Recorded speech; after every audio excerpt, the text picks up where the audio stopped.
Welcome back to the Fourth Way Podcast. So I've been reading up on and preparing for a season on simplicity. Now, I'm sure that doesn't sound all that interesting to you, especially compared to some of the other seasons that we've done, but I'm really enjoying it and finding it to be really central to a lot of the things that we've talked about so far. And that's what I feel like I've tried to do in my seasons, right? Kind of build up logically, build a case and kind of build up towards something, but also how I think that this is all built up in general, going from nonviolence to uncovering consequentialism, and then you move on to government and propaganda. Like, you just kind of dig deeper and deeper and deeper and get at the roots. And so I think that's what the season on simplicity is going to do. It's going to tie in a lot of the things that we've already talked about, and it's going to be good, I think, and I hope. But because I'm doing a lot of reading, I thought that one of the things that might be useful for you all is if I take a couple of the instrumental books for me here and I turn them into audio format, because there are a lot of books that just aren't on audio, and especially some of the more instrumental and the more thoughtful works a lot of times aren't. And Soren Kierkegaard's Purity of Heart is to Will One Thing has been absolutely revolutionary for me, and it's not one that I've been able to find on audiobook. And because Kierkegaard is long dead and he wrote this stuff a long time ago, I can make it available to you, and I don't have to worry about copyright sorts of things. So I decided to make this, because it's such an important book to what I'm going to talk about. I decided to put this in our Great Works series and give you a chance to listen to it before you have to go in and listen to the season on simplicity. So that's what we're going to get into today, talking about Kierkegaard. Now, before I go any further, it is important to know that Soren Kierkegaard is said in a lot of different ways, and the smarter people tend to not say it Soren Kierkegaard. Nevertheless, I don't think I'm going to be able to keep up Soren Kierkegaard or however else other people say it. I'm not going to be able to keep that up, so I'm just going to go with Kierkegaard, and hopefully that doesn't bother you. So Kierkegaard has been a really big influence on my life, and that started not primarily from reading him, because my first exposure to him, I wanted to like him reading Fear and Trembling, but I couldn't. That was such a chore to get through. But then I saw some YouTube videos about his life and learned a little bit more about him, and I was like, man, he's a pretty cool guy. Like, I like what he's trying to do. And I got into some other books that I thought were more accessible, that meant a lot more to me. Not his pseudonymous works where he's, writing from all these different perspectives and you really have to know the story behind it. But things like Attack on Christendom were really interesting. And I did like Fear and Trembling, although that, again, that's, it's hard to work through. But it was really interesting too, his talking about despair. So, but when I got to Purity of Heart is to Will One Thing, it just blew my mind open. So why do I like Kierkegaard so much? I think my biggest draw to Kierkegaard is that he is what I would consider a true prophet. Now, everything he might say might not be true, right? He might be wrong about some things, but he has the heart of a seeker, somebody who is willing to speak truth to power, somebody who is not controlled by the system that is just so blatantly errant. I mean, the state church that Kierkegaard was under was just not good. Now, I don't know how close Kierkegaard's, he was from, he was under the Danish church, and I don't know how Denmark compared to, Holland or any of those other places around there.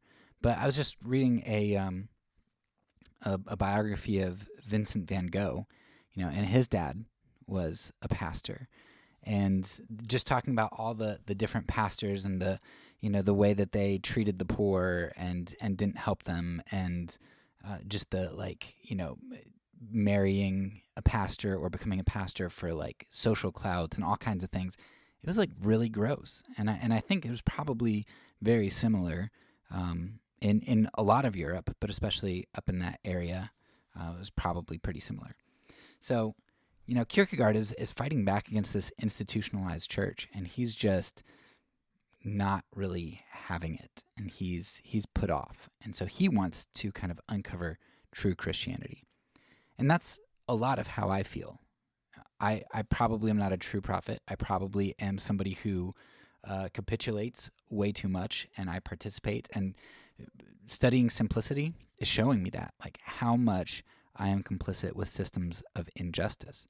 So I wouldn't classify myself as a true prophet, but it's something that I long to be, and it's something that Kierkegaard shows me. And he's not perfect either, but he's a beautiful depiction of trying to be a true prophet.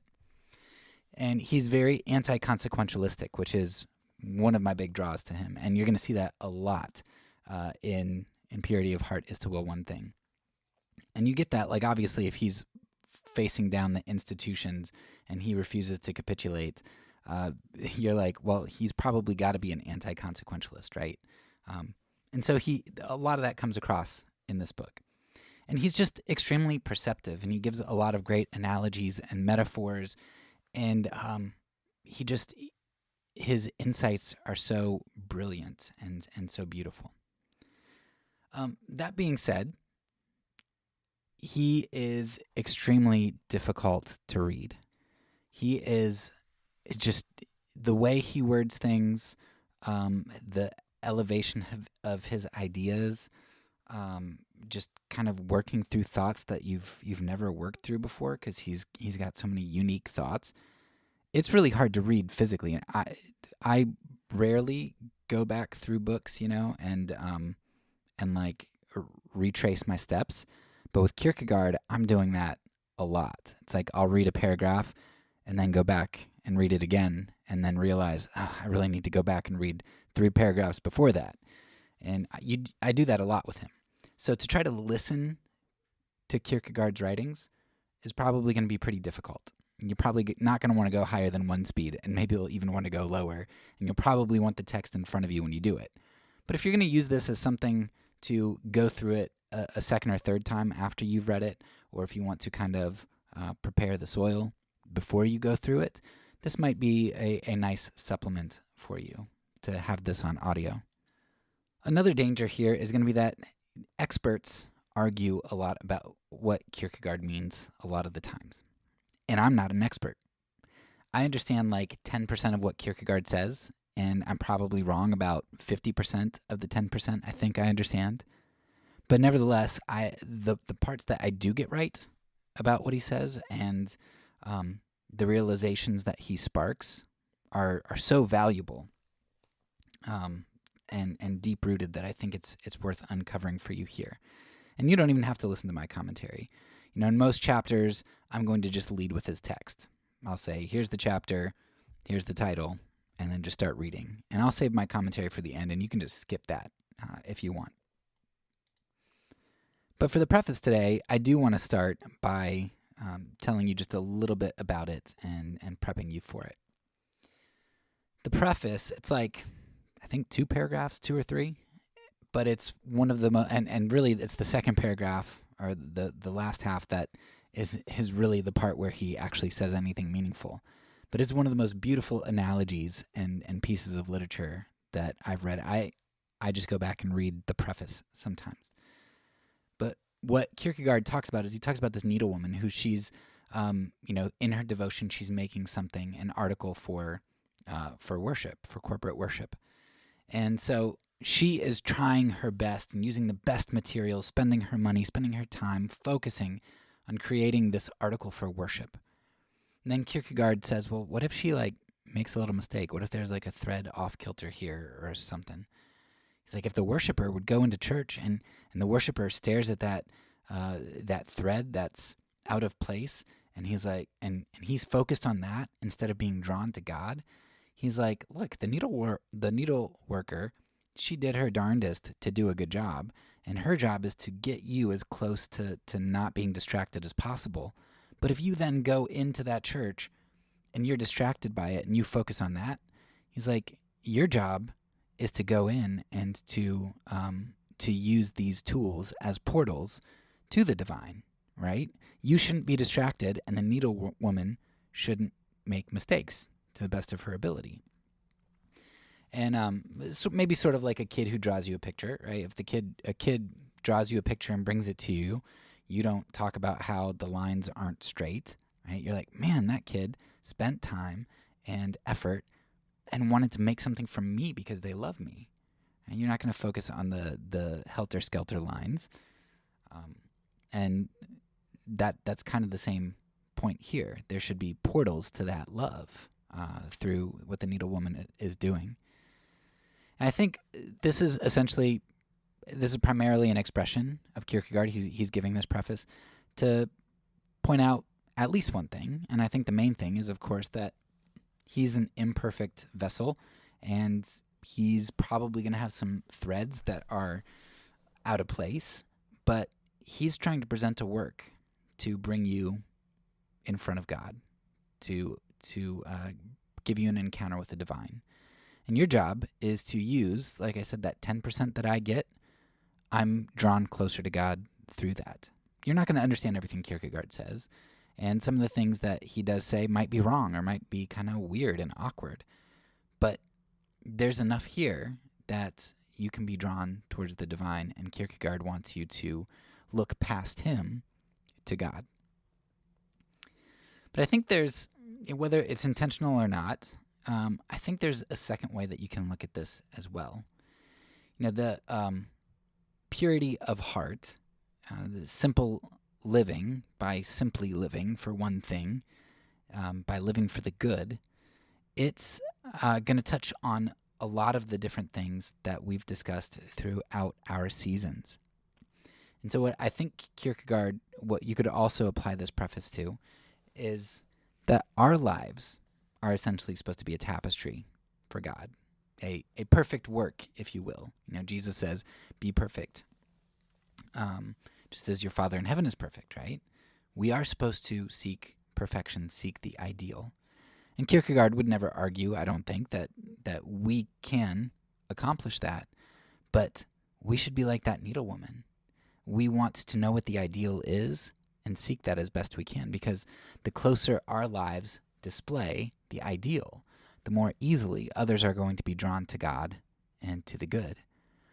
And so this purity of heart is going to be that tapestry that we display to draw others in and to be the closest conduit that we can be to the divine. So that concept, that purity of hearts, that tapestry, all of that is going to be what undergirds our season on simplicity. Without further ado then, here it is, the preface to Purity of Heart is to Will One Thing by Soren Kierkegaard. Purity of heart is to will one thing. Preface. Although this little book, it can be called an occasional address, yet without having the occasion which produces the speaker and gives him authority, or the occasion which produces the reader and makes him eager to learn, is like a fantasy, like a dream by day as it confronts the relationships of actuality. Yet it is not without assurance and not without hope of accomplishing its object. It is in search of that solitary individual to whom it wholly abandons itself, by whom it wishes to be received as if it had arisen within his own heart, that solitary individual whom with joy and gratitude I call my reader, that solitary individual who reads willingly and slowly, who reads over and over again, and who reads aloud for his own sake. If it finds him, then in the distance of the separation the understanding is perfect, if he retains for himself both the distance and the understanding in the inwardness of appropriation. When a woman makes an altar cloth, so far as she is able, she makes every flower as lovely as the graceful flowers of the field. As far as she is able, every star as sparkling as the glistening stars of the night. She withholds nothing, but uses the most precious things she possesses. She sells off every other claim upon her life that she may purchase the most uninterrupted and favorable items of the day and night for her one and only, for her beloved work. But when the cloth is finished and put to its sacred use, then she is deeply distressed if someone should make the mistake of looking at her art instead of at the meaning of the cloth, or make the mistake of looking at a defect instead of at the meaning of the cloth. For she could not work the sacred meaning into the cloth itself, nor could she sew it on the cloth as though it were one more ornament. This meaning really lies in the beholder and in the beholder's understanding. If he, in the endless distance of the separation, above himself and above his own self, has completely forgotten the needlewoman and what was hers to do. It was allowable.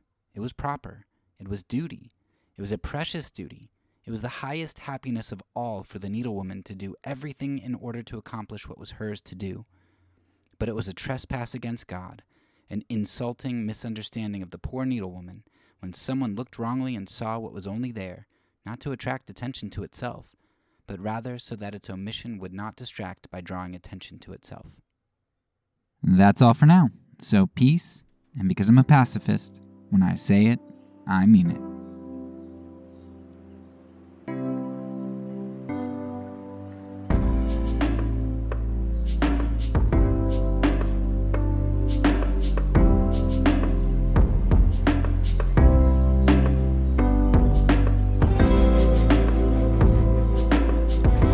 This podcast is a part of the Kingdom Outpost Network. Please check out the links below to find other great podcasts and content related to nonviolence and kingdom living.